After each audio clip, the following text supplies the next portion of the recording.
You're listening to My Grito Podcast Network, celebrating the culture of Chicanos and Latinos one story and voice at a time. Listen to more My Grito Podcast Network shows over at mygrito.net.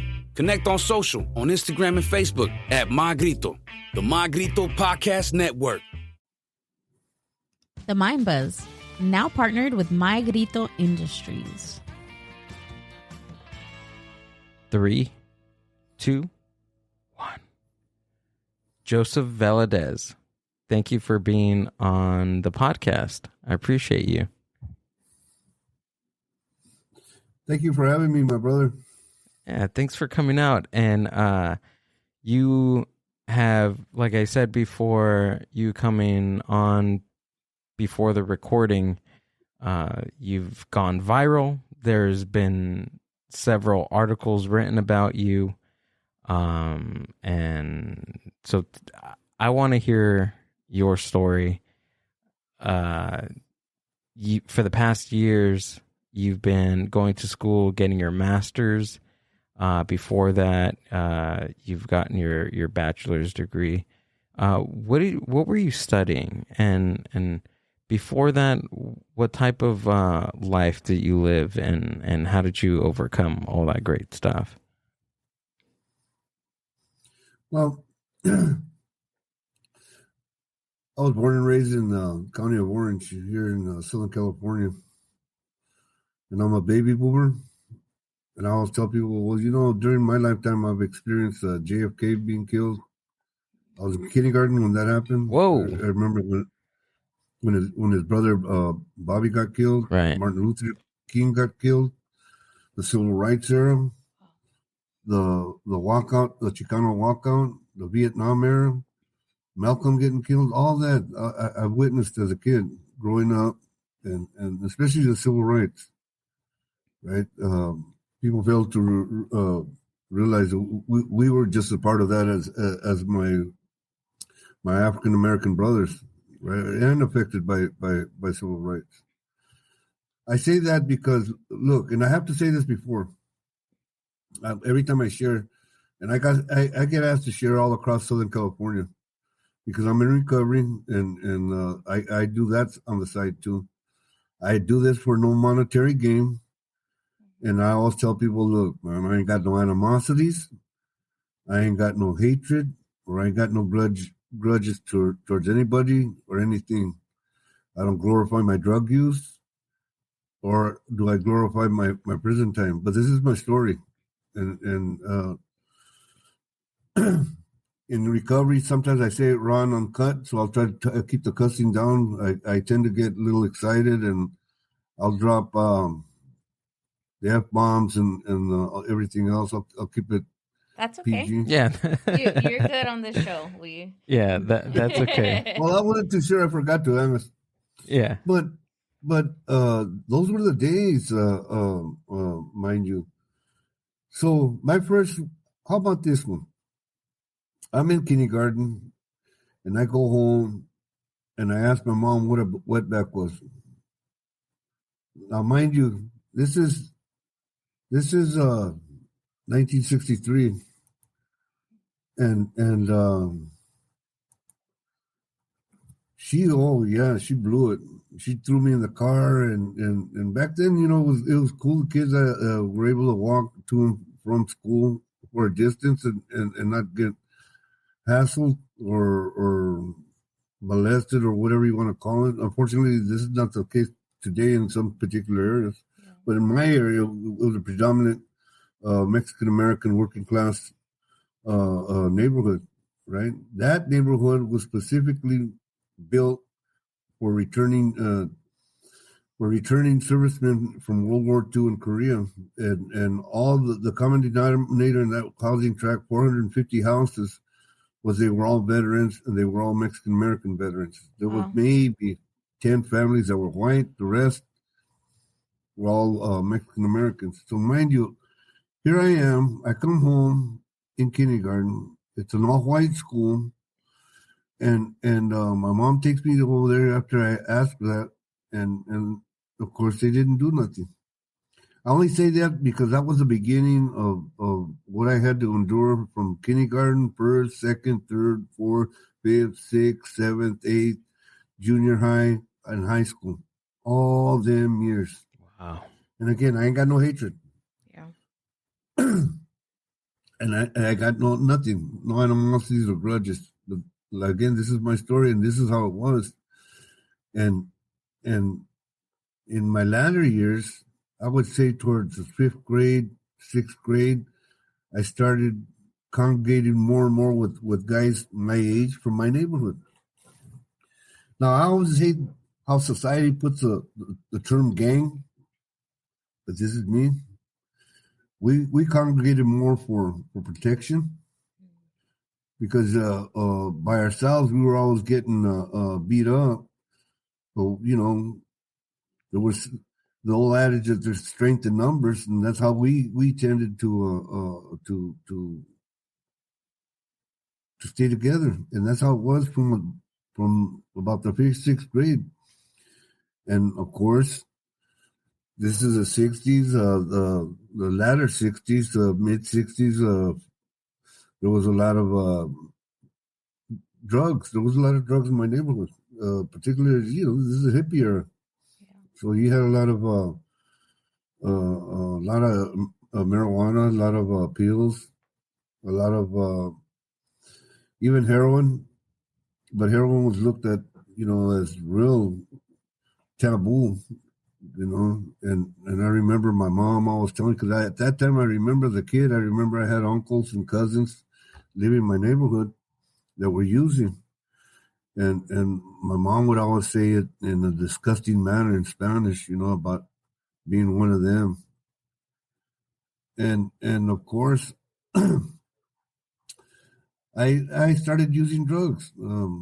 I come from a big family. My mom had 9 sisters and 7 brothers, and my dad had 7 brothers and 2 sisters.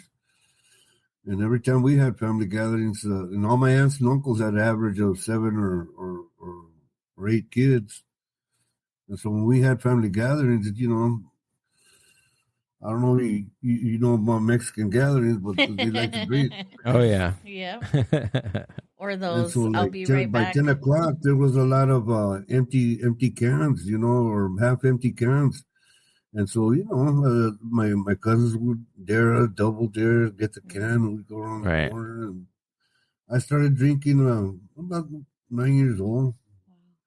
But I didn't start getting heavy into it until I was about 11, 12 really. But I had already been experimenting with marijuana and drinking beer. But my rite of passage came with the 6th grade going to the 7th grade. My dad told me they weren't going to buy me no more my school clothes. I had to go to work. And that first day at work, my dad's a construction worker, cement mason actually. He takes me, and I always say this because this was a pivotal point in my life where things started going south. He takes me to work, and I worked the whole all day, and it was in the summer, and I don't know if you're familiar with construction workers, but there's not a construction working site after work that they all congregate and start drinking. Yeah. I haven't seen one yet, especially if there were Mexicans involved, right? And the typical, they pass a hat, and my dad went the first day. He comes back and he throws beer to everybody, and he throws me a soda. And I look at him, okay, cool. The second day, the same thing happened, but this time my uncle went. And my uncle, he throws everybody a beer, and when it came to me, he threw me a beer. Wow. Right? And I look at my dad, and I look at my uncle, and then my dad's looking at me like if looks could kill, I'd had 1,000 deaths. And then he's looking at my dad, and then my uncle goes, "What? He did a man's job, now he gets a man's drink." And my dad didn't say shit. And that was the green light for me to start drinking full time and start using full time. And you were 12 years old, you said? I was in the 6th grade going to the 7th, so I would think, let's see, the like 6th 12, grade. like 11 or 12, yeah. 12. I think that was the summer of 68, 69. 69. And so, of course, I got money, and now I'm experimenting with pills, every barbiturate known to man, and I'm getting arrested. I started getting arrested at 11-year-old. Wow. That was the first time I got arrested. And then for the next, at 11, 12, 13, 14, 15, 16, 17, 18, I was going in and out juvenile hall. Wow. For various fighting. We're fighting and back then, as I got older, the people around my neighborhood, they were all white. They got older, and now they're doing they're coming in numbers, and they're getting us one by one and jumping us. I've been jumped 3 different occasions by at least 7 or more white guys. And how I didn't get killed is beyond me, but I have got a lot of lumps to prove to show that, from them. And of course, we retaliated. And when we retaliated, of course, we were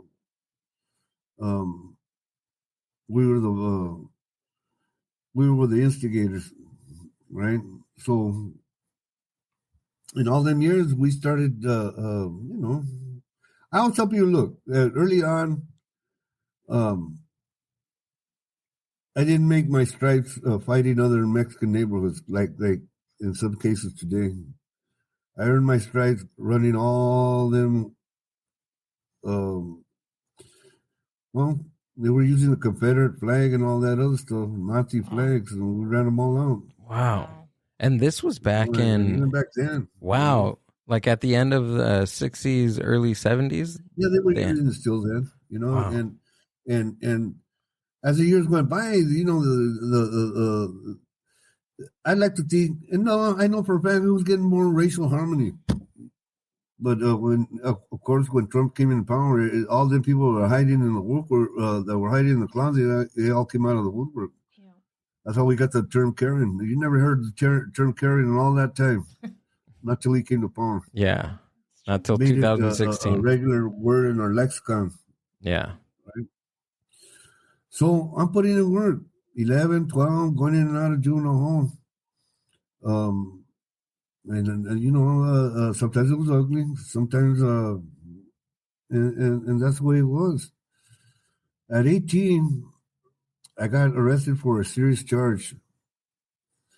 And in them years, going in and out of juvenile hall, I made all my credits for high school. And at 18, I graduated from continuation high school because they didn't want me in regular high school because I had already been kicked out for fighting, and of course I got jumped and I retaliated, and I got kicked out. So right after I graduated from continuation high school, I got arrested for a serious charge, and that's the first time I ever heard the fancy word expunge. The judge tells me. I remember like it was yesterday. The judge telling me because I had told my public defender, my public pretender that I had graduated from a prestigious high school, ordinary where we go, and that's a nice high school. And he told the judge, and he goes, "Well, but in actuality, I graduated from continuation high school." So the judge tells me, "Mr. Valadez, you have some redeeming qualities. I'm going to give you a break." And mind you, this is 1976. And back then, the judges would do that, right? He goes, "I'm going to give you an option of either 2 years in state prison, or you go to you got to join the military. But if you join the military, you have to sign up for 4 years." Oh, wow. That was a no-brainer. Of course, yeah, send me up, coach. Let me go. I'm ready to go. Right? Fuck, getting them out of the pen, hell yeah. So I joined the military in 76, and my first duty station was Fort Hood, Texas. Well, let me back up a little bit. in between that times when I started drinking, you know, I had lost a lot of homeboys. I had lost a lot of. I lost two uncles. I lost 3 cousins. I'm at 15, and at that time I had lost them to overdose of heroin. Wow. And I told myself there was no way, no how I was gonna stick a needle in my arm. But at my 18th birthday, I did stick a needle in my arm. Peer pressure. Oh, it's your birthday. Nothing. No problem. And of course, I didn't want to do it. It was like I had a fear of needles. I really had a phobia up to that point. And so I was looking the other way, and somebody did it for me. And of course, I got low. I didn't like it the first time. I was throwing up and whatever. I really did enjoy it. And that was it. So now I'm in the service, right? The thing with the case that had passed. And I went to basic in Fort Knox, Kentucky, and now I'm in my duty station in Fort Hood, Texas. This was about 6 months, 5 months, 6 months. The time I went to basic and AIT, it took me to go to my regular duty station in Fort Hood. So I'm there about a week, and I walked in on this guy. He was cooking up some heroin in a spoon. I don't know if you're familiar with how people do heroin intravenous wise, but they dissolve it in a spoon. Right. They add some water and it dissolves, and then they draw it up in a syringe. Right. So he's doing this ritual, and he's telling me, close the door. Right. So I closed the door and lock it. Man, I messed up. He didn't say, I fucked up. I should have locked it. Right? And this guy's a sergeant, right? So, you know. He's a sergeant. I was in the military 6 months, and I'm thinking, you know, they're God. Yeah. Right? So he's telling me, you ever did this before? And I go, yeah, you know, but he said real shitty, like, so, right. So of course my pride and ego kicked in, and I'm like, yeah, I did it. Then he tells me, don't tell me you're one of them. And I'm going to tell you verbatim how he told me, so no offense. He goes, don't tell me you're one of them pussies I have to fix, are you? And of course, my pride and ego went in, kicked in again. I go, no, man, I've done it a lot of times. Shit, I only did it one time, but, you know, of course, you know, right. I want to act like I was professional. But the thing was, I seen all my homeboys. I've seen a lot of people, my brother. I seen them do that ritual, and you know, I'm a visual learner, and I knew exactly what to do, and I would see what they would do, and he saved me some, and I did it. I did it by myself, and that was like the beginning of the end, because I got strung out. I got strung out while I was in Fort Hood, and then about 8 months later, I got transferred to Germany, and that was like heroin heaven. Wow.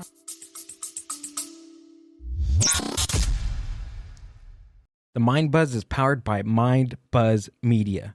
Mindbuzz Media is an on-site video and audio podcast production company. Have you ever thought about starting your own video and audio podcast? Or do you have an existing podcast that you want to take to the next level? Mindbuzz Media brings a professional podcast studio to you. Visit mindbuzz.org for more.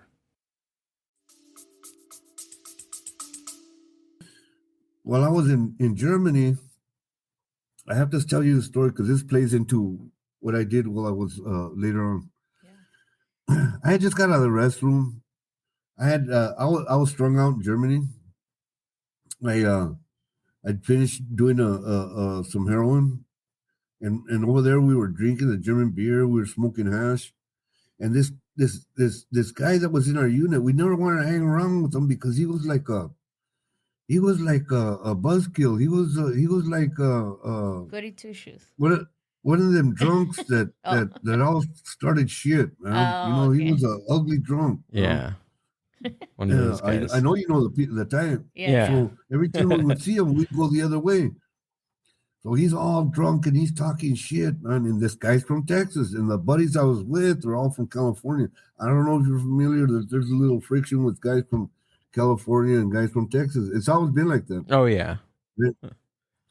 And so he's talking, oh, you guys from California, blah, blah, blah, blah. I'm on a good one, man. He's killing my blood, but he's going on and on and on. And he's just one of them nasty drunks. Then he tells me, and he calls me by name. And then he tells me in Spanish. And then he tells me, go fuck your mother. Right? Oh, no, you didn't. So, of course, I got up and I started beating him up. And I broke his jaw. Oh, Well, shoot. I got scared because that's kind of taboo in the service. Oh, you better not be doing all that because it's like a heavy penalty, right? And then I'm loaded, and that's real taboo, right? At that time, you get caught doing drugs in the army. At that time in the army, they'll kick you out. So I panic. I go back. I run over to my barracks because we're right on the corner, and I'm playing it out. Like nothing's happening. And somehow, some way, this guy got up, jaw broken, and he's got a baseball bat, and he comes around the corner and he cracks me 3 times. Wham, wham, wham.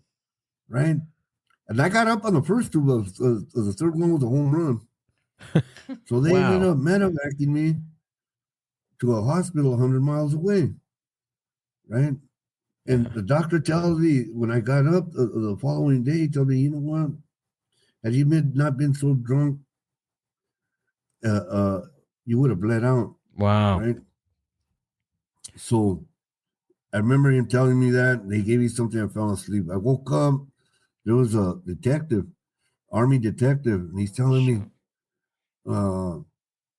he's trying to ask me, well, how did that guy get his jaw broken? I don't know. Right?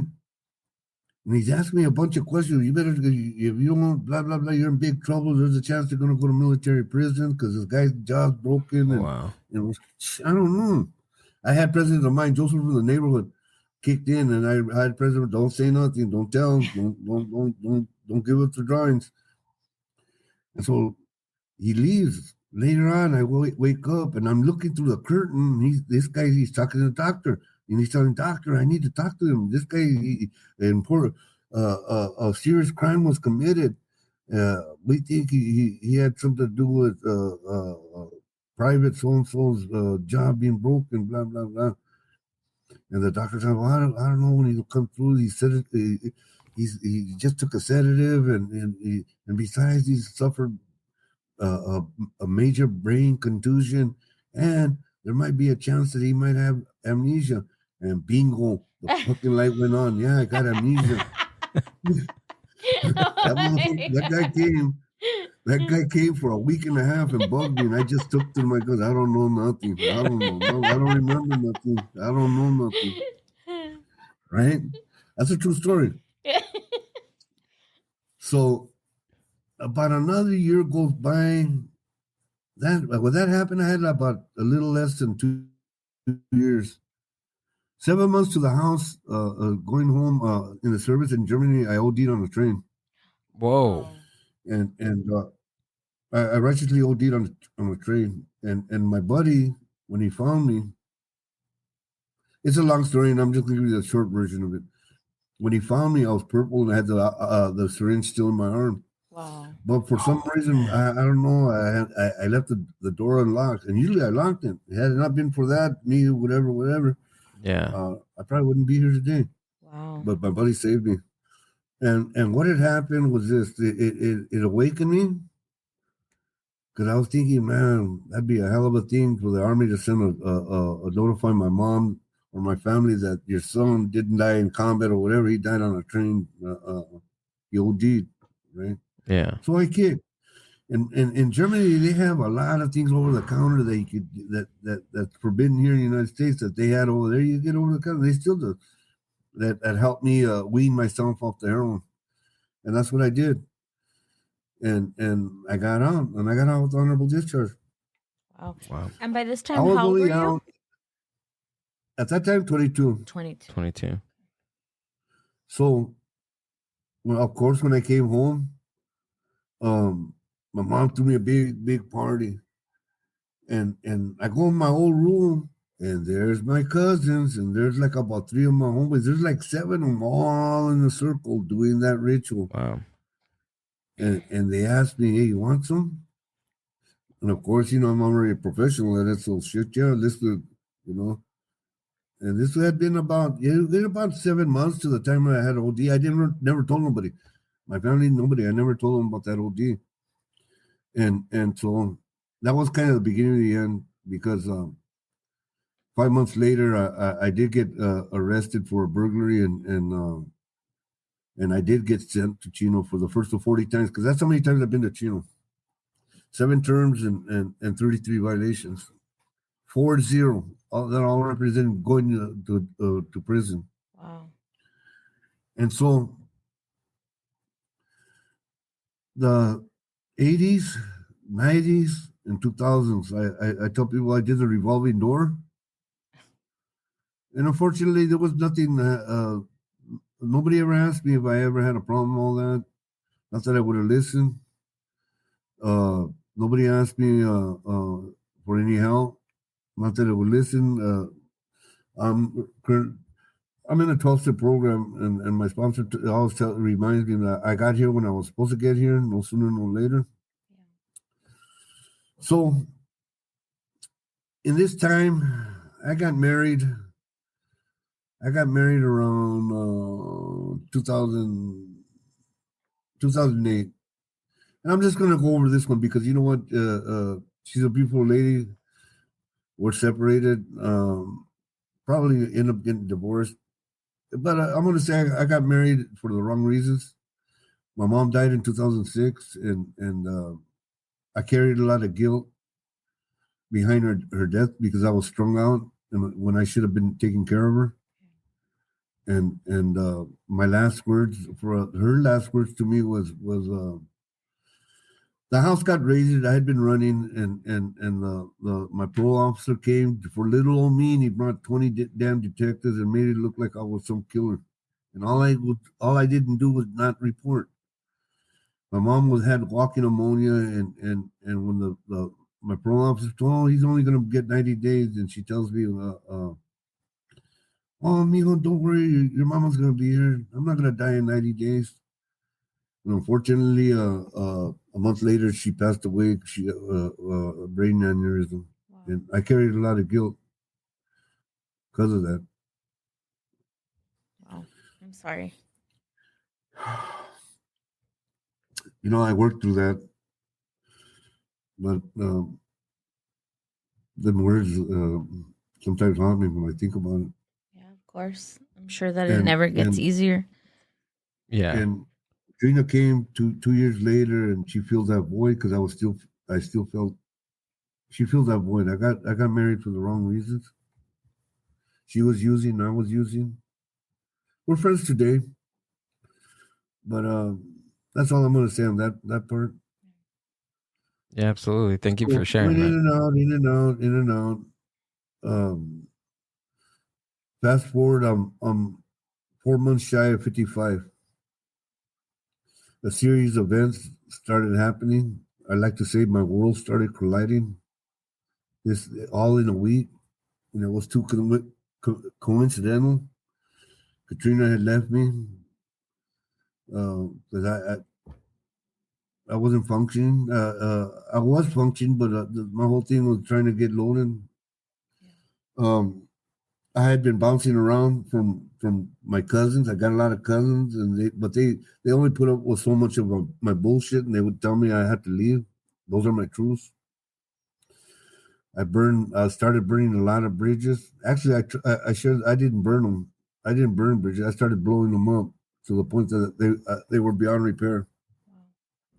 So finally, I'm with a childhood friend. He's a connection. He was selling heroin, and he had bought my house, and he needed a helper to help him do remodeling. And this is in 2013. And so so he was getting me loaded for breakfast, getting me loaded for lunch, getting me loaded for dinner, for me helping him as payment for my labor. Plus, he'd give me some money at the end of the day, and And sometimes he would give me heroin, sometimes he wouldn't. So same thing. I'd been there for a month. Same Monday to Friday. Bam, bam, bam. Same thing. This was a Friday. Same routine. Got breakfast, lunch, and dinner. But this time, he didn't give me no money. So I told him, okay, well, bring me out. Give me some heroin. And he didn't want it. He said, oh, I just got enough to pick up. And I need that money. I go, Mike, you got money, man. Don't be lazy. Just give me some. But he didn't want to do it. So I stormed out of that house. Now, mind you, I'm not sick. I'm not sick. I don't know if you're familiar with withdrawals when you're physically sick from not having that drug in your body. Yeah. I withdrawn in my lifetime 30 to 40 times, either in the county jail or in prison. Wow. It's an ugly feeling. You can't sleep. You can't eat. It's like having the flu, but 5 times worse. You're sometimes you defecate on yourself. If you're not near a toilet, you're throwing up. It's an ugly, ugly feeling. And you're gonna go through that for at least 4 days. Wow. Maybe on the 5th, 6th day you might be able to sleep. Maybe. It'll pass. It passes. It'll go through your system, but you have to go through at least 4 days of pure hell. Wow. Right? And it's all in your body, and you feel it on your bones. It's an ugly feeling. And I've done that 30 to 40 times. Wow. So he don't want to give me the no heroin. So I said, all right, I left. And what happened is I found this drunk, and I robbed him for $20. These are my truths. And I come back 2, 3 o'clock in the morning. I know it was early in the morning. Bam, bam, bam. I went straight to his bedroom window and I started banging. I got the money now. I used some choice words, and they start with MF, So he came out, of course, and he gave me a piece of heroin, the $20 piece. Now I got to tell you about this particular individual is my childhood friend. I had considered him more of a brother than my own brother. We shared the same crib. That's how far we went back. Wow. We had done a lot of things together. And all in the name of my neighborhood, and he tells me, come back later on. I was going to come back anyway, so I came back, and he's looking at me, and I could tell there's something heavy on his mind. While he's telling me, look, man, I love you, but what you did last night was a straw that broke the camel's back. Now, he's married another childhood friend of mine, and I've known her all her life. So he's telling me, well, she says either you go or she's going to go. And I apologize. This is a true what I told him. And I go, what? And he goes, yeah, what you did last night. Yeah, she said she's had it. She's either going to leave. If I don't leave, she's going to leave. I told him, well, tell the bitch to go pack her shit. Right? And mind you, this is his wife. Yeah. Right? And I could say that because I've known him all my life. Right. But he goes, nah, man. And this is what he told me. And for that split second, we say in recovery, I got hit with the truth, that moment of clarity. This is what he tells me. He goes, look, man, I love you. But what you did last night, that's it, man. Then how you told me, because I told him how I got the money. Look, you're a 2-striker. If they would have busted you, you would have been washed up. They would have struck you out, and you would have done 25 to life for $20. Man. Wow. So this is what I'm going to do for you. I called up so-and-so. I told him you're going to go over there and couch surf for 2 days. I'm going to give you these methadone pills and take them. I gave you enough to wean you off for 2 weeks. After them 2 weeks, go to a rehab and get some help, man, because the way you're going, what you did, I don't want to see you in prison for the rest of your life. And that's when I got hit with the moment of truth, man. It's like, yeah, man, you told me the truth, and I did that. So I call April 16, 2013 my clean date because I went to that guy's house and I stayed 2 weeks and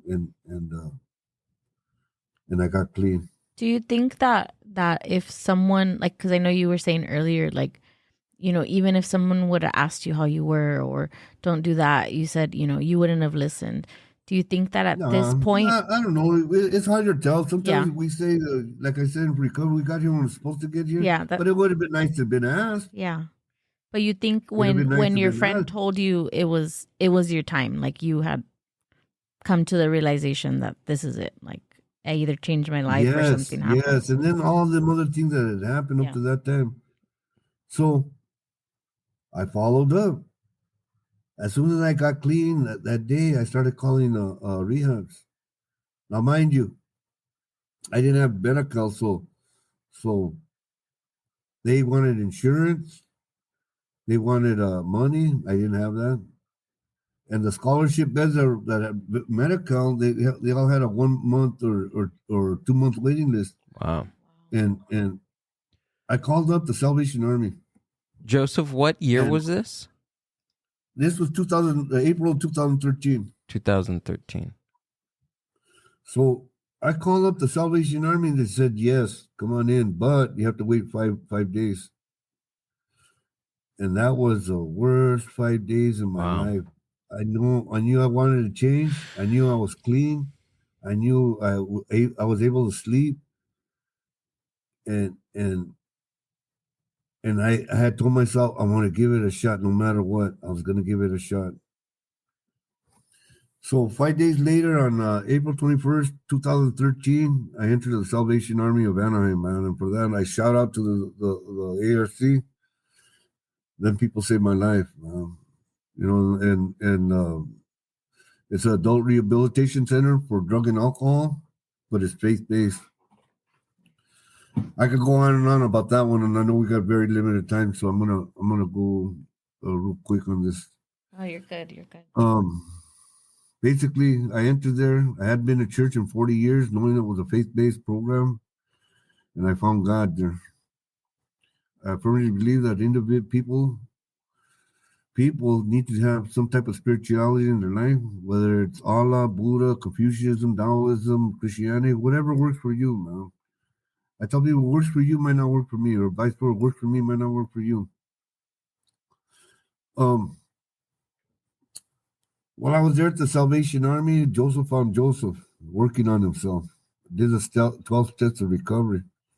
I'm still in the 12 steps recovery program.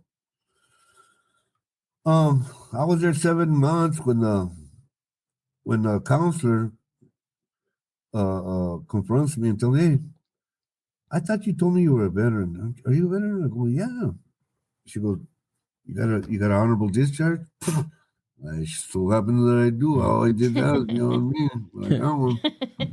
She goes, I just got off with the VA rep from Long Beach. And, I didn't know, she tells me, I don't know if you knew, but being in the Salvation Army right here in the rehabilitation center, you're considered homeless. I go, really? I didn't know that. She goes, yeah. She goes, I got off the phone with this VA rep from Long Beach. He's telling me that there's a lot of programs for honorably discharged veterans, for homeless veterans. I go, really? She goes, yes. So this is what I want you to do. I want you to go. We're gonna get your discharge. We're gonna electronically ask for it. As soon as you get it, you're gonna go get plugged in at Long Beach. And then I want you to go to this veterans organization in Orange County, and I want you to take that discharge, and we'll fix you up for housing. Because I had another 6 months left, or I had another 5 months left, or something like that, before I left the Salvation Army. And so I did that. I did like she said. And when I went to go see this one, in Orange County, it was a veterans outfit. I'm not going to name the name, but I stayed up a good 5 hours. I did all this paperwork. Now, mind you, all them years going to the joint, in and out, I never had the thought of using my benefits. Never. I really didn't think there was nothing available. I was so blind to that one. So I talked to this vet rep, and he's telling me if anything happened to me in the service. And I told him, yeah, I was in the tanks, man, and I lost my hearing. I remember when I got out, the doctor had told me that I should go to the VA and get compensated for loss of hearing. And but I never did. I didn't tell him why. And he goes, really? So now I'm gonna put that down. And he goes, anything else? Were you ever hospitalized? And I go, well, yeah, I got hit with a baseball bat. He goes, well, how come you didn't tell me that? I'm gonna put that down. Yeah. And so I did all that. And I signed up for this free housing when I left the Salvation Army. I left the Salvation Army 2014, April 22nd, 2014. I spent 366 days there, and I went straight into a veterans housing. This program qualified me because I was considered homeless. I got 2 years of free rent. And they had everybody. They had a cook there, cooked 3 meals, and the only requirement for me to stay there at that veteran house was I either had to be a full-time worker or a full-time student. So I had seen this vet rep, and he tells me, "Well, you know what?"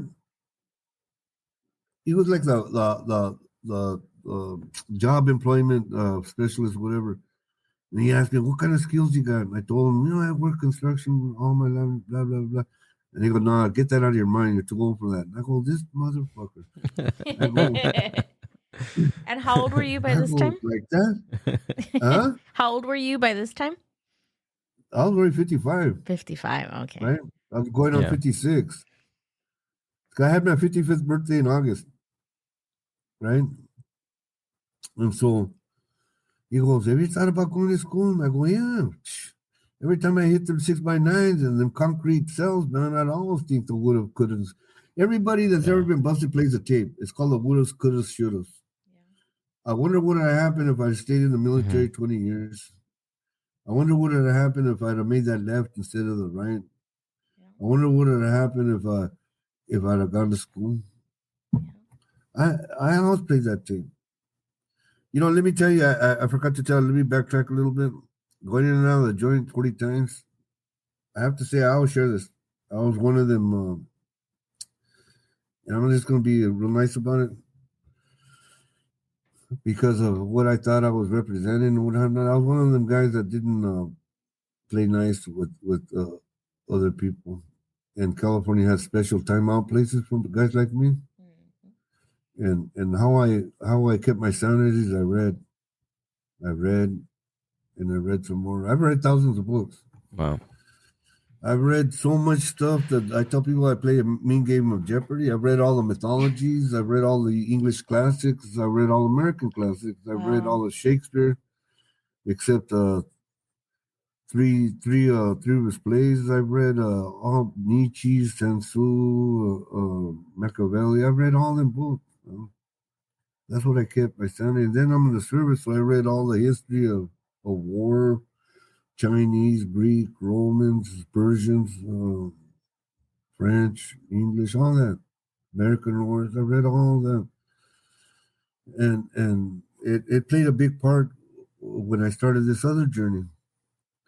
So the vet rep tells me about going to school, and that's when I started. In June of 2014, in order to fulfill the being at that vet home, I said, I'm going to give school a shot. And I entered summer school at 2014 at Orange Coast College in Costa Mesa.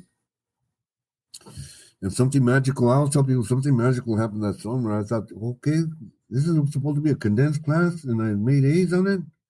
This wasn't that bad. So I signed up for the fall. When I first originally started at community college, I was using FAFSA, EOPS. There's organizations in the community college that'll help those students that qualify, and I did. My second my third semester. I did the summer, I did the fall, I did the spring, the fall. I get a letter.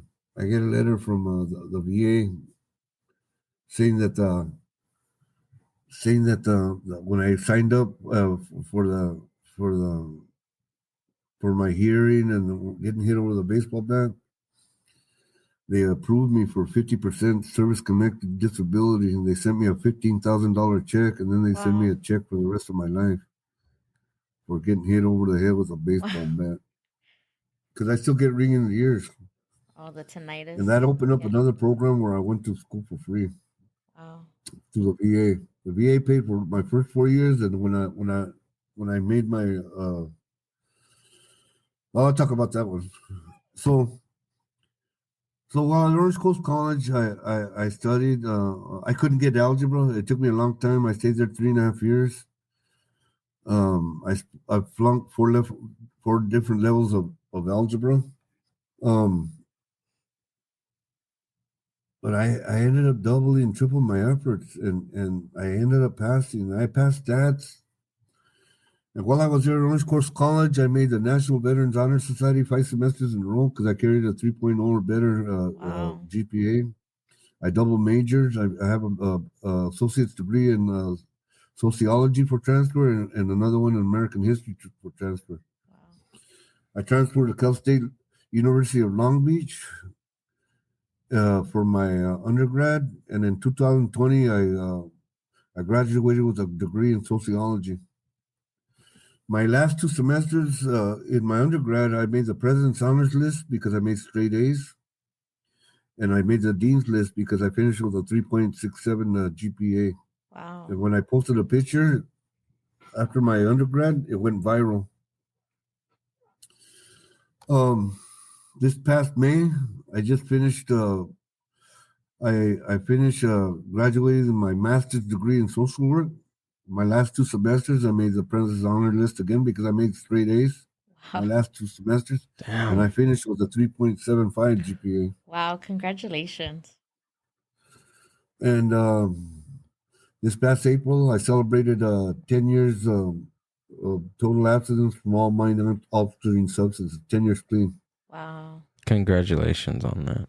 Wow. And this is from a guy that used drugs for 43 years, and I was sticking needles in my arm for 38 years. And those are all my truths. Wow. Those are my truths. Wow. Throughout your undergrad, what was your motivation to get through school, to get through all those classes, to get through all that? What was your motivation throughout that time? Well, I thank God I met a lot of people. You could not convince me. And I don't want to get religious or anything. That's okay. But this is me. From the day that I entered the Salvation Army, my God, seeing how tired I was.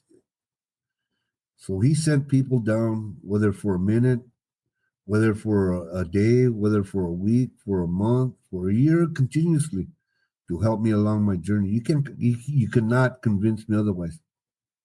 You cannot convince me otherwise. There was a lot of beautiful people at the Salvation Army that helped me, that helped me understand the spirituality part of myself. Does that make any sense? Mm-hmm. And it continuously, the things that I learned in the Salvation Army, I still practice today. I'm of the mind, if it ain't broke, I ain't trying to fix it. I'm going to go with this same formula till the day I die, God willing. Right. But I do this one day at a time. That's what I learned over there. Do it one day at a time. Tomorrow's not promised. Yesterday already happened. All I could do today is try to be a little better than yesterday, period. And that's how simple it is for me. Wow.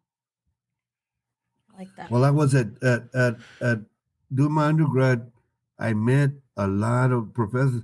And then I get it. It's the novelty of seeing an older student. And then once they learned my background, they were, oh, man, I've had sociology professors over there buy me lunch just so they could pick my brain and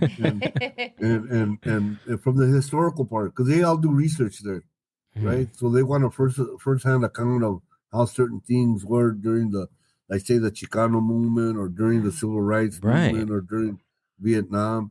They do a lot of research, and I go, okay, look, I don't take a fee for none of my speaking things, but I've been known to sell my soul for a good carne asada burrito. Because you weren't reading this. They do that. Because look, that's another thing. I always tell people, look, there's none whatsoever.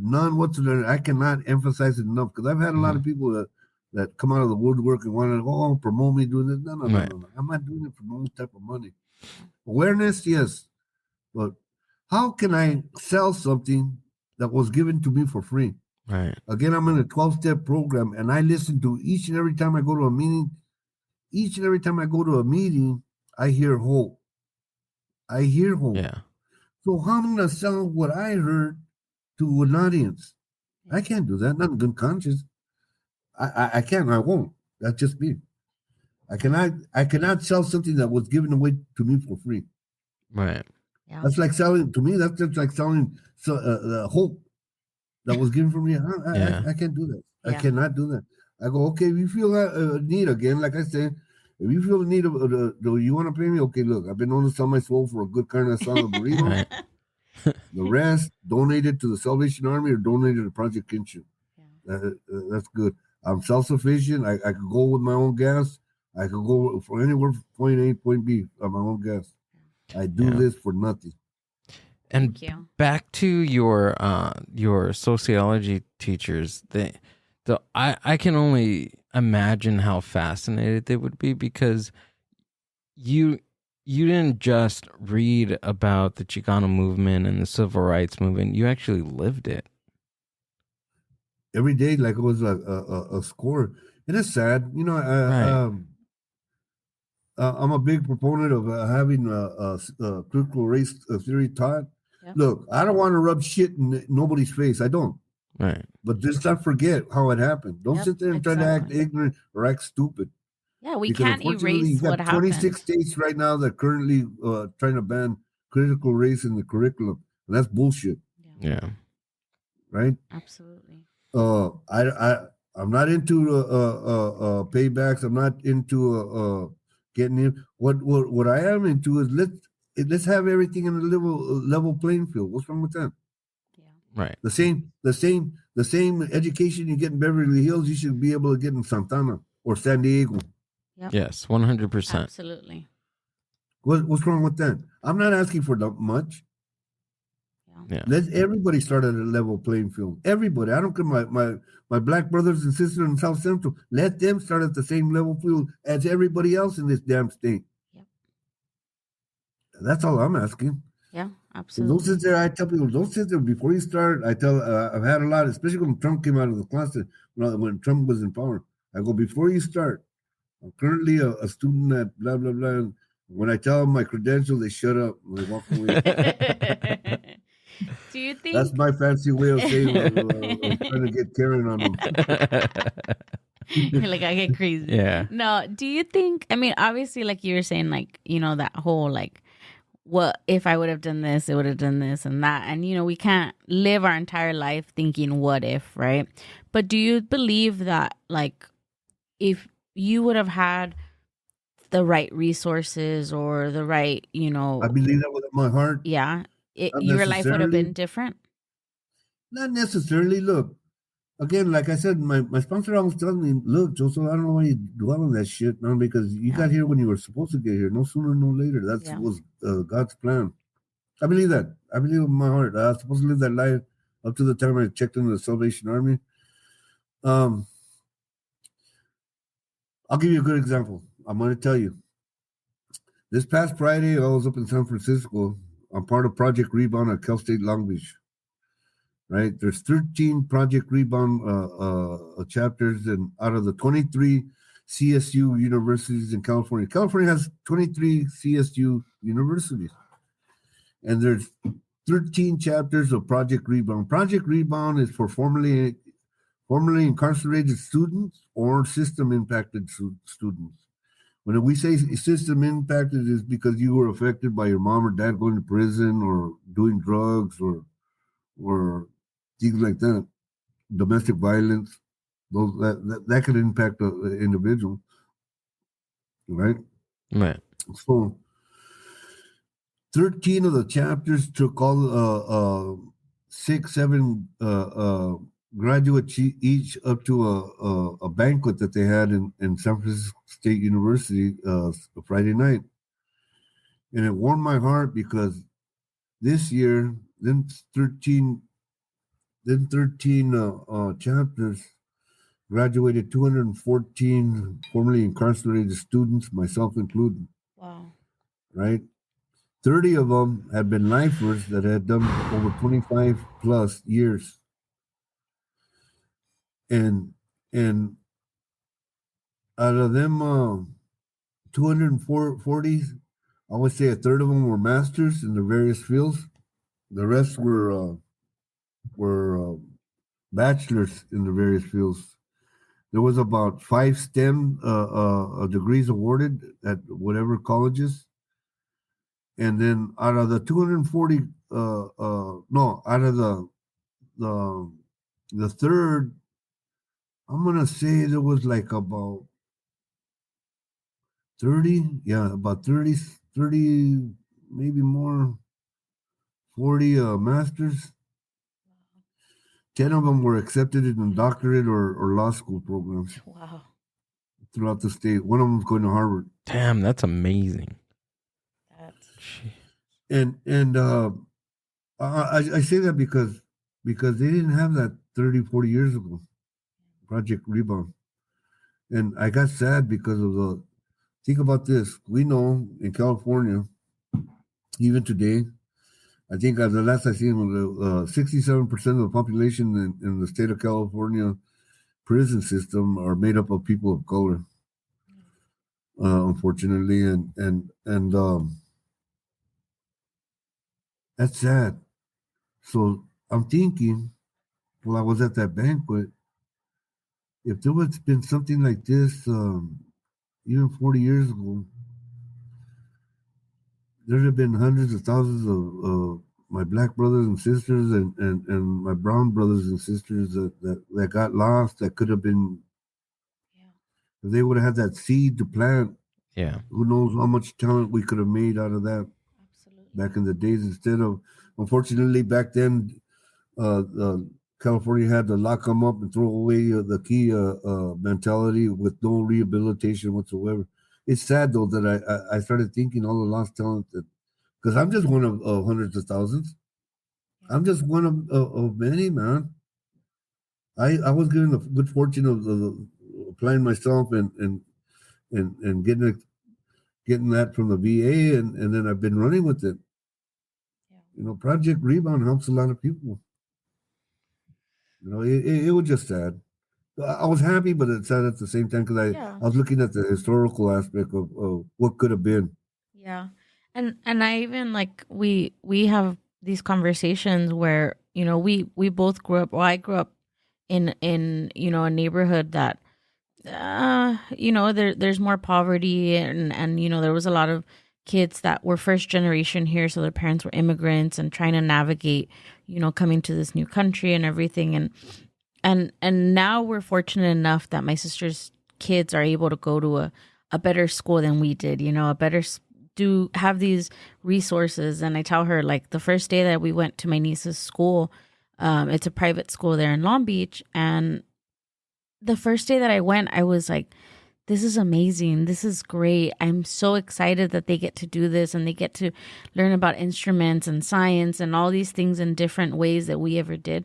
But then it made me so sad to see the potential of not only myself that maybe had, was wasted because of what we were told every time at school, or even just the potential of other kids in my classrooms and people that I grew up with, and just not having the resources or knowledge of the power of education and other things. And it was bittersweet, but it's one of those things, like you said, we just can't continue to live in the past and say, we could have had this, we could have done this, we could have this and that.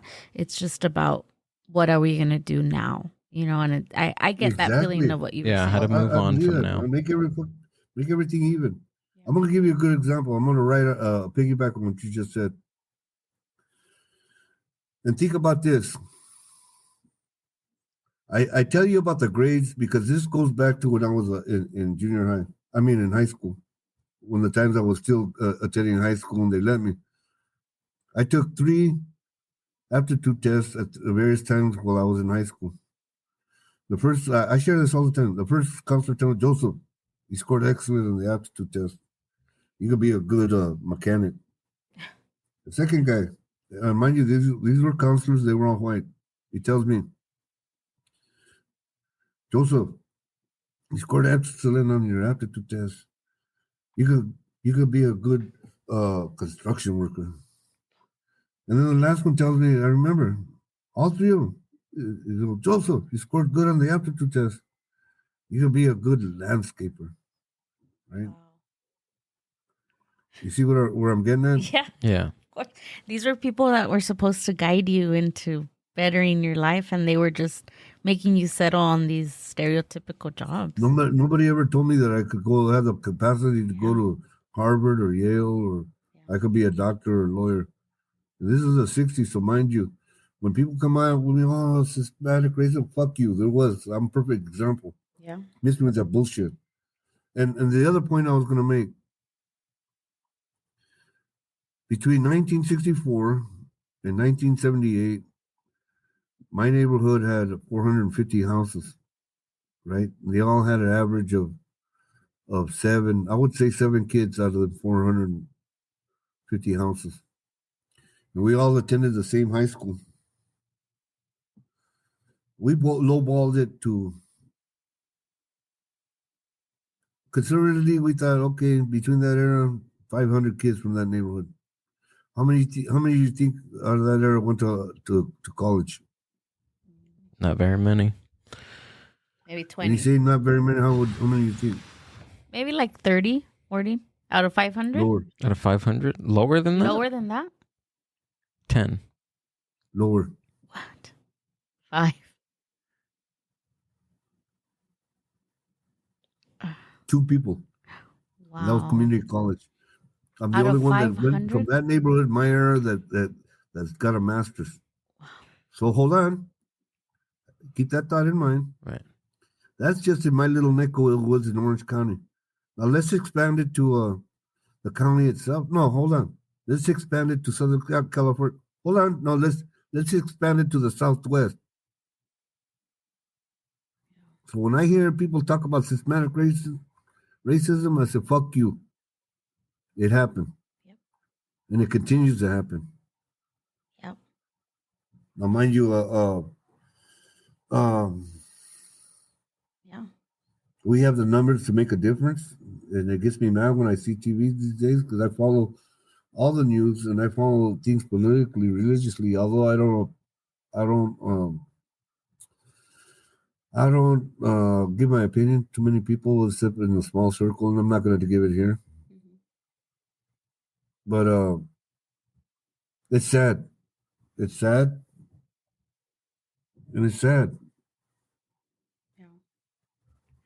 It really is. Yeah. It really is because there's so much talent within our communities of Black, brown, people. And it's just, we weren't given a chance. We weren't giving the right tools. And yeah, people are going to say like, oh, well, you're doing the blame game, right? You're blaming other people for what you didn't have. But I am. I am. Yeah. Miss me that bullshit. I am, because think about this. Oh, we're not good enough to come up with a COVID vaccine formula, or we can't go to the man on the moon, or we can't put a piece of space junk on Mars either, or we're not capable of. Miss me that bullshit. We know. Given the right set of circumstances, given the right opportunity, we could excel just like anybody else. Absolutely. Yeah, absolutely.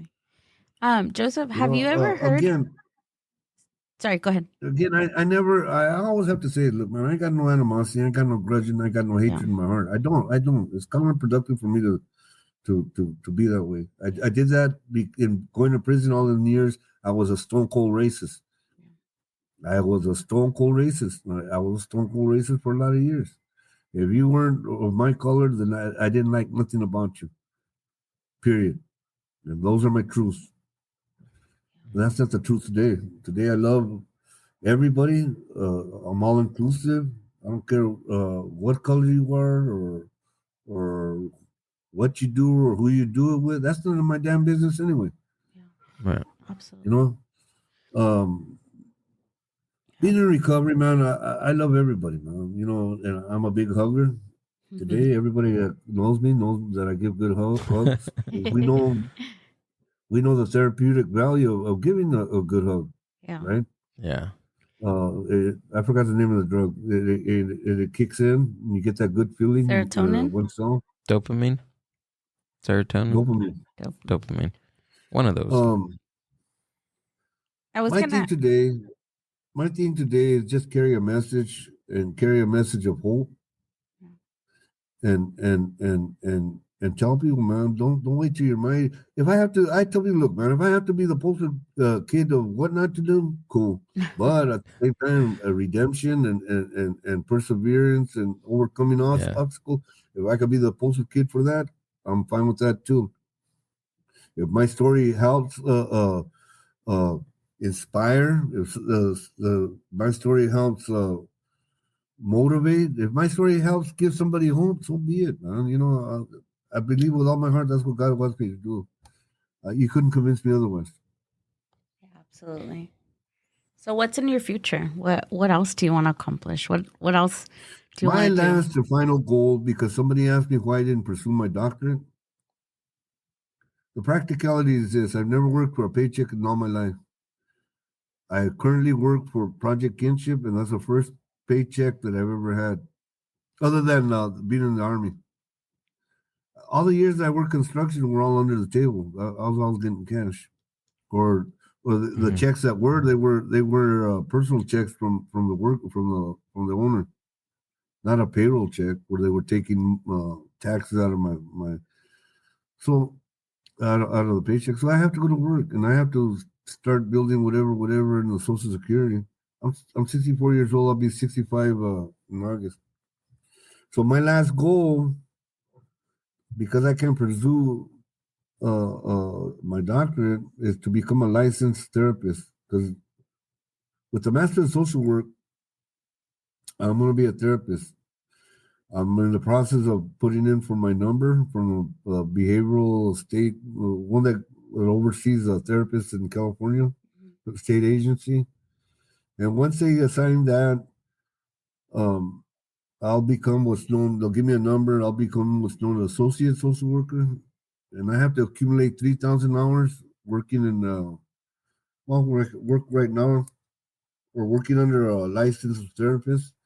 And once I accumulate 3,000 hours, I could take a test and become my own licensed therapist, right? The going rate right now, today in California for a newly what's the word? Somebody had just made let's say somebody made they just got their license today. Mm-hmm.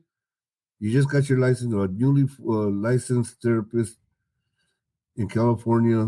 The scale is $125 to $175 an hour. Wow. I want that.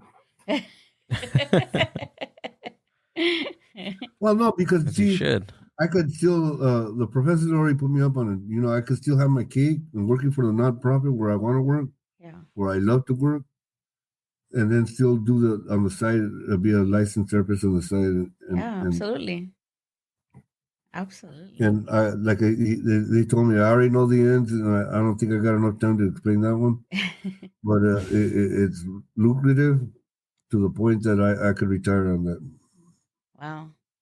That's awesome. Yeah, that is very awesome. But I have to accumulate the 3,000 hours, and that takes 2.5 years. So you're in the process of getting that started? Sure. Yeah.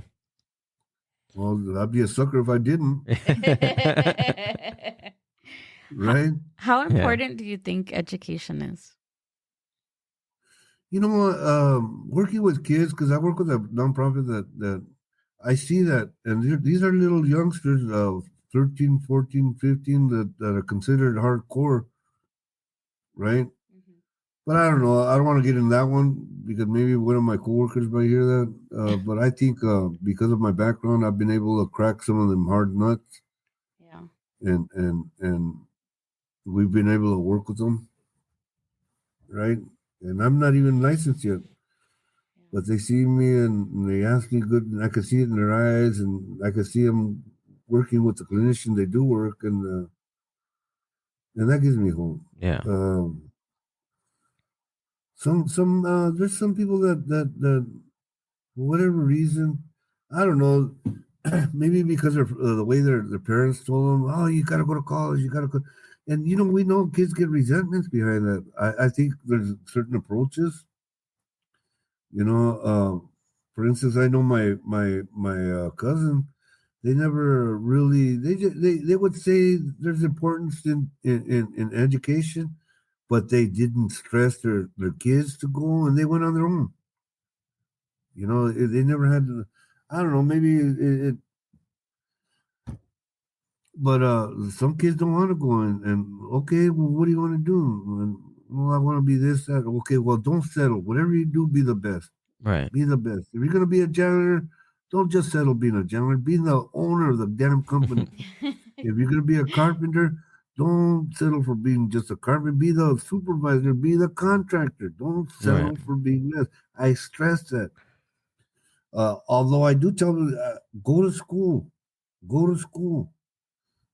I would prefer, and people go to school, get education, because we know the data says that you can't have high school diplomas are out the windows. If you do get a job after high school, it's because you knew somebody that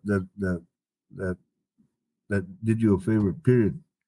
Right. So even unions want associates now, and we know the higher the degree, the more money. Yeah, absolutely. Definitely. Well, this was so inspiring. I honestly, it left me like inspired, I'm just thankful that we have gotten to be able to hear your story Absolutely, and yeah. and it's great, because sometimes we do, and this is not me saying, dating you or anything like that in your age, but a lot of times we set time frames in our lives where we think that this is as far as we can go. We haven't accomplished X thing, by this age, and it's done. It's we're too old for it, or oh, it's already long gone dream or anything like that. But I think you're just this model of time is irrelevant. Right. You do what you want to do when you do it and when the time is right, and it's amazing. I gotta tell you this. There was some kid. I know he didn't mean it, but he said about the age. And then I got a good buddy. He's a real big. He likes trivia, like I do. Right? I play a bean game of Jeopardy. And I told you about all the books I read. Yeah. Without skipping a beat, my buddy tells me, "Well, I bet you didn't know Colonel Sanders was 65 when he made his first million." And I looked at him and I go, "Gee, thanks for reminding me, fucker." But the point was, he was. Colonel Sanders was 65 when he first made his first million. So that kind of gave me hope, Yeah. I don't expect riches. Somebody asked me the other day, because unfortunately I've had a lot of friends still passed away behind their addiction or medical issues attributed to the addiction. And of course, I think about my own life today, and I thank God that I finally got my head out of my ass and I'm on this journey, because every time that I've gone, since I started this journey 9 years, I think I've gone to 20 funerals, if not more. Wow. Right? Of childhood friends that passed away. I have a little shrine right here with all their pictures on it, for a reminder of me, what I have to look forward to if I ever decide to test the waters again. I'm under no illusion to think that I'm not susceptible. That's why I tell people I do this thing one day at a time. Yeah. One day at a time. One day at a time. Yeah. And by God's good grace, I've accumulated a couple of days of clean and sober time. Yeah. And but I got to remember that, there's not a day I wake up, I smile, I thank God for letting me wake up, and waking up not being dope sick. I don't forget. Today, at least I don't forget. Yeah, and it's that constant reminder that keeps you going, and it's that quote from, I think it's Abraham Lincoln says it. Whatever you are, be a good one. That's my most favorite thing, and I replay that all the time, and it clearly it resonates with a lot of people, including yourself, Joseph. This is what was taught to me in the Salvation Army. I tell you, I practice everything that I learned over there today. They used to tell me for a lot every day, like the whole time I was there at the beginning. It didn't. There's a lot of things that didn't resonate at first. Mm-hmm. And they used to say contrary action. Every damn day you see a contrary action. Well, now I know what it is. Each and every day I try to be the best that I was than yesterday, right? For a lot of years, I stole, I manipulated, I robbed, I cheated, I had people enabling me. I did all the ugly things to get loaded, right? But today it's contrary action. I give of myself, and I give with a loving heart. Today I got a lot of words in my vocabulary that I didn't have for a lot of years, and I'll tell you the words I've learned: resilience, perseverance, empathy. That's a big one. Compassion. That's another big one. Love for my fellow man. And the biggest one for me that all them words apply to, that I apply in my daily life, for me, is called integrity. I have what's called integrity today. For a lot of years, I'd never had that. I didn't even know the word. Integrity for me is at night when I go brush my teeth and I look at the reflection. I'm honest with that damn reflection, because for a lot of years I hated that reflection. I hated and I lied and I told that reflection everything it wanted to hear. And I used to tell that reflection, you were a piece of shit. But guess what? When I go brush my grill at night, when I go brush my teeth and I look at that reflection, instead of telling that reflection, you're a piece of shit, I tell that reflection, you are the shit. There's a big difference for me. I like that. Yeah. I give and I give with a loving heart. I have to. Project Kinship works with system impacted youth, formerly incarcerated adolescents and young adults and older adults. They're out of the city of Santa Ana, and they do gang prevention. And they're also in 3 different school districts in Orange County: Santana Unified School District, Garden Grove Unified School District, and Brea Linda Unified School District. And what that entails is that you have clinicians that work on there with peer navigators, because those schools are predominant Chicano. I hate them other words. I hate Latino and I hate Hispanic. Since the Chicano Walkouts, I've always identified myself as Chicano. We named ourselves that, not the government. Right. That's just my take on that.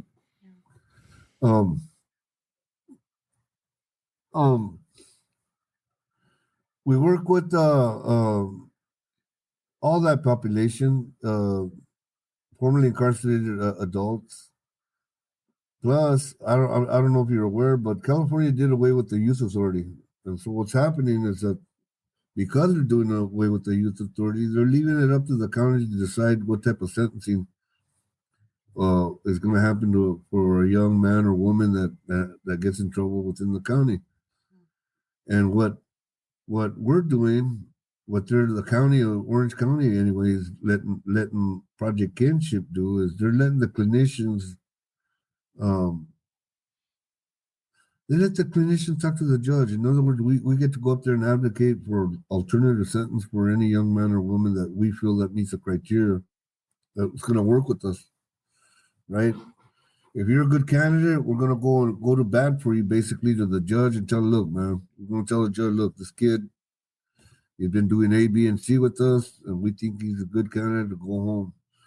Because the alternative for that kid would either be 12 months in a juvenile facility right there in the county. And we know what good is that going to do. Right. Whereas we're going to let them go home with an ankle bracelet, but they have to do A, B, and C. Yeah. Right? And they get to spend it at home. Wow. It's been having, they've had a pilot program going, and it's been showing good results. And of course, we, the county, they had a big meeting about it. I guess they're talking about, because of the results, they might be opening up their checkbooks to give us more money, but they want to help, like they want to ride on the success. We implement.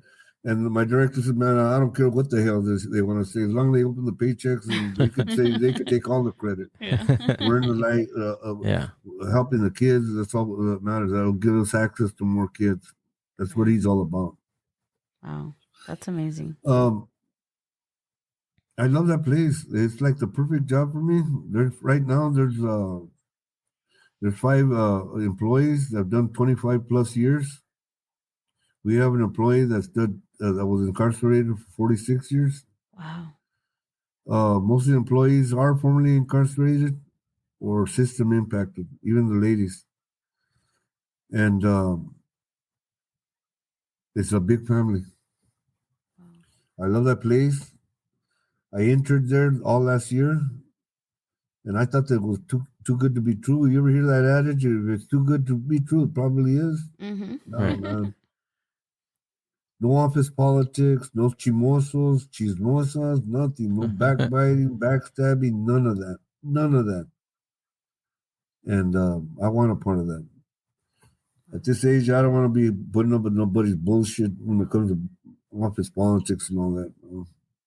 Definitely. It's kind of eerie. I thought it was too scary. Scary to begin with. Like, it really was. Be something wrong. Yeah. I always put my ear out there to hear if I hear anything, any type of cheese.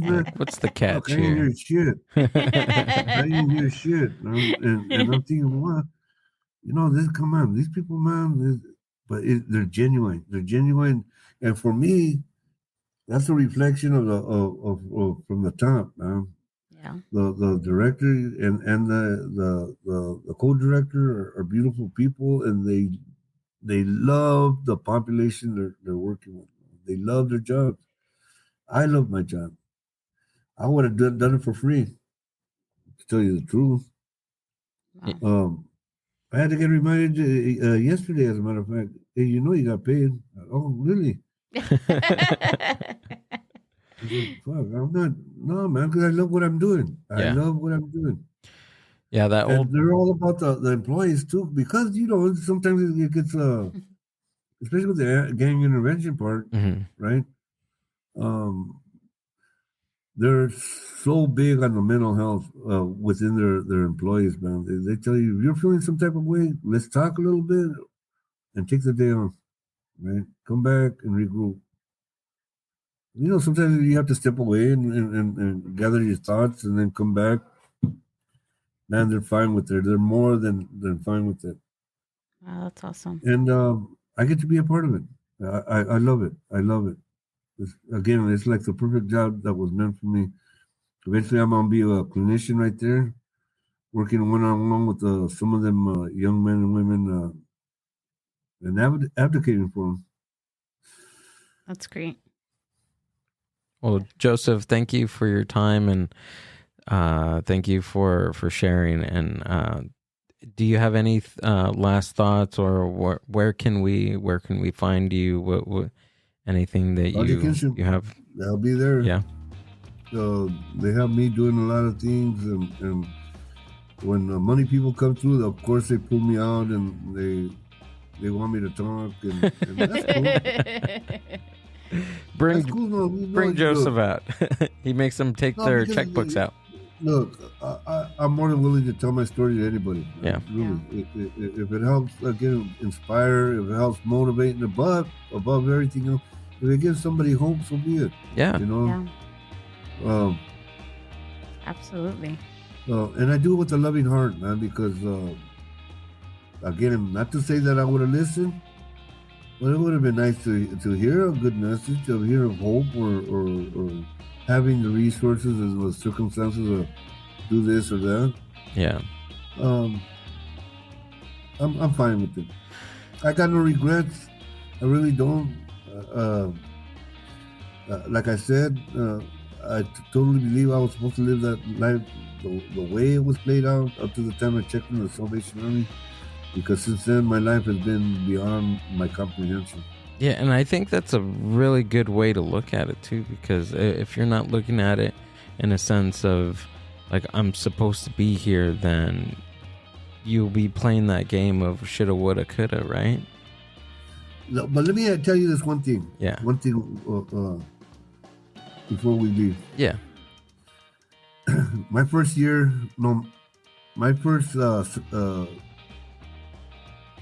in seminar. Seminar is when the interns go practice being interns, because you have to have intern hours every semester for the master's program. They put you in a facility or a hospital or doing social work, right? The Mindbuzz Podcast.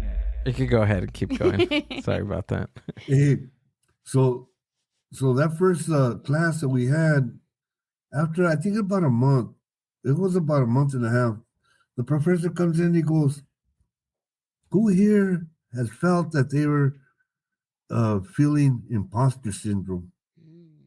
And everybody raised their hand. They already told us what the terminology of what imposter syndrome means, right? And there's 15 kids in the class, and everybody raised their hand, but I didn't. I sat right there. And the professor's looking at me and goes, Joseph, you're the only one that didn't raise your hand. You wanna tell us why? I go, yeah, I'll tell you why. I'm supposed to be here. I was supposed to be here a long time ago, but I just got misguided. Nice. No, there's nothing impossible about me being here. I know I belong here. You're right. Absolutely right. Thanks, Joseph. Honestly, this was amazing and great.